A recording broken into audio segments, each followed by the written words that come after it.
Global market से शानदार संकेत, कल 2% की बढ़त के साथ बंद हुआ डाउ।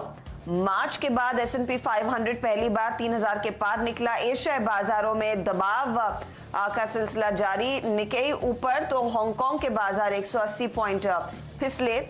SGX निफ्टी में सपाट कारोबार।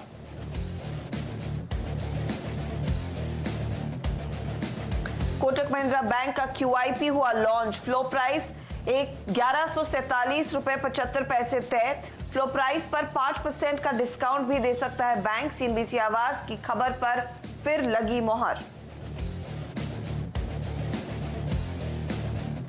सेल के 3 प्लांट के विनिवेश के लिए सरकार ने बढ़ाए कदम। 28 मई को इंटर मिनिस्ट्रियल ग्रुप की बैठक में विनिवेश का फैसला संभव। शिपिंग कॉर्पोरेशन ऑफ इंडिया के विनिवेश का भी काम शुरू। CNBC आवाज एक्सक्लूसिव।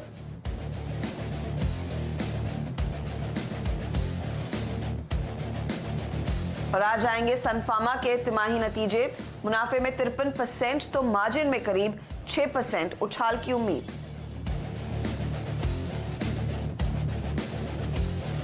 यूनाइटेड स्पिरिट्स भी आज पेश करेगी तिमाही नतीजे। मुनाफा 19% बढ़ने का अनुमान, लेकिन वॉल्यूम में 8 से 10% की कमी संभव। डाबर के नतीजों पर भी रहेगी नजर। मुनाफे और आय में 5 से 6% की बढ़ोतरी की उम्मीद।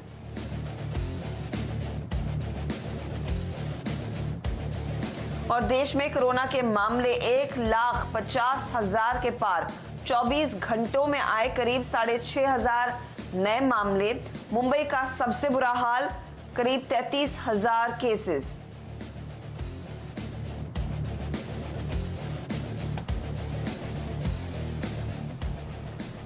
यहाँ दमदार एक्सपर्ट्स आज फिर हमारे साथ जुड़ेंगे। बुधवार का दिन है, कल एक्सपायरी से पहले आज आपकी क्या रणनीति होनी चाहिए ये बताएंगे हमारे एक्सपर्ट्स। 8 बजे से 10:30 बजे तक के एक्सपर्ट्स आपको बता देता हूँ। जियोजित फाइनेंशियल्स के senior vice president Gaurang Shah साहब हमें फंडामेंटल राय देंगे। साथ ही दिग्गज मार्केट एक्सपर्ट अजय बग्गा साहब भी हमारे साथ आज जुड़ रहे हैं। इसके अलावा टेक्निकल राय देने के लिए LFS ब्रोकिंग के राजेश सतपुते, मोतीलाल ओसवाल फाइनेंशियल सर्विसेज के वाइस प्रेसिडेंट चंदन तापड़िया, सेंक्टम वेल्थ मैनेजमेंट की टेक्निकल और डेरिवेटिव हेड आशीष चतुर्मोहता हमारे साथ होंगे और कोटक सिक्योरिटीज के श्रीकांत चौहान भी हमारे साथ जुड़ने वाले हैं। तो यह है वो पावरफुल पैनल जो आज आपकी मदद करेगा बाजार खुलने से पहले और खुलने के बाद। लेकिन सबसे पहले अमेरिका के बाजारों की बात करते हैं। क्या गजब की रैली देखने को मिली। ऐसा नहीं है कि हमें पता नहीं था।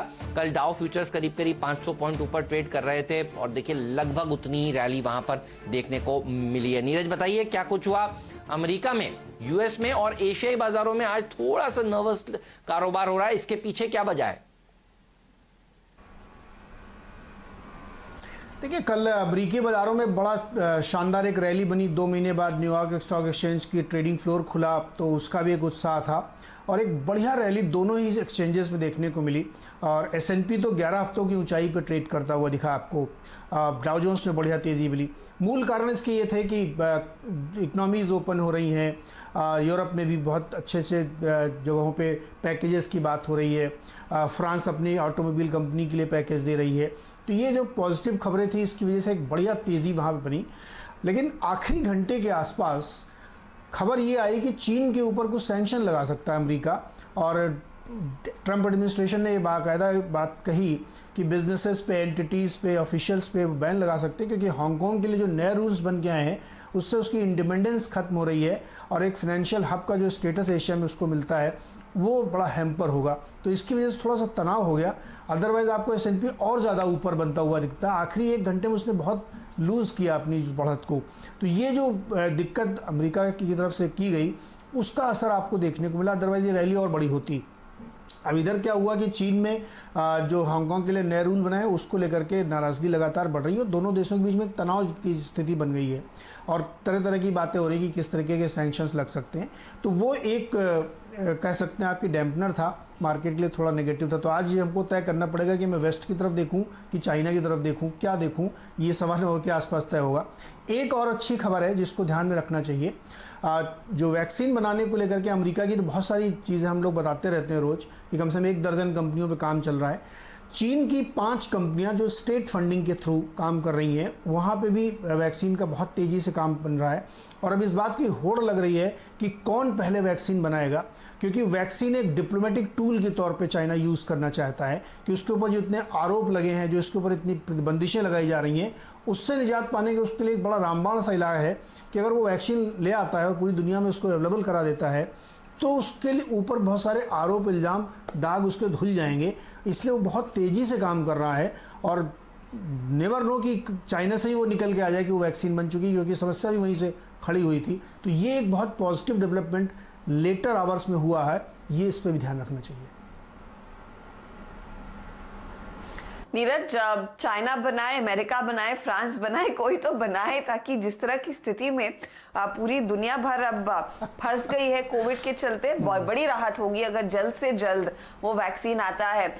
फटाफट भारत का अपडेट बताइए, क्योंकि यहाँ पर हम देख रहे हैं हर रोज कल परसों में 6,000 5,000 नए केसेस आ रहे हैं।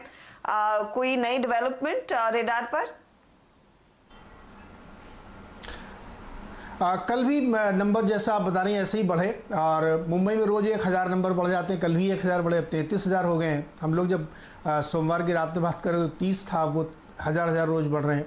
तो वही इलाकों में बढ़ रहे हैं, लेकिन हाँ नंबर कम नहीं हो रहे हैं, बढ़ जरूर रहे हैं। तो 5-6 हज़ार का एडिशन कल भी हुआ, जिसमें से मेजर पोर्शन महाराष्ट्र का है। यहाँ पे बढ़ा 1,000 नंबर करीब बढ़े और इस समय 33,000 के आसपास का नंबर पहुँच चुका है।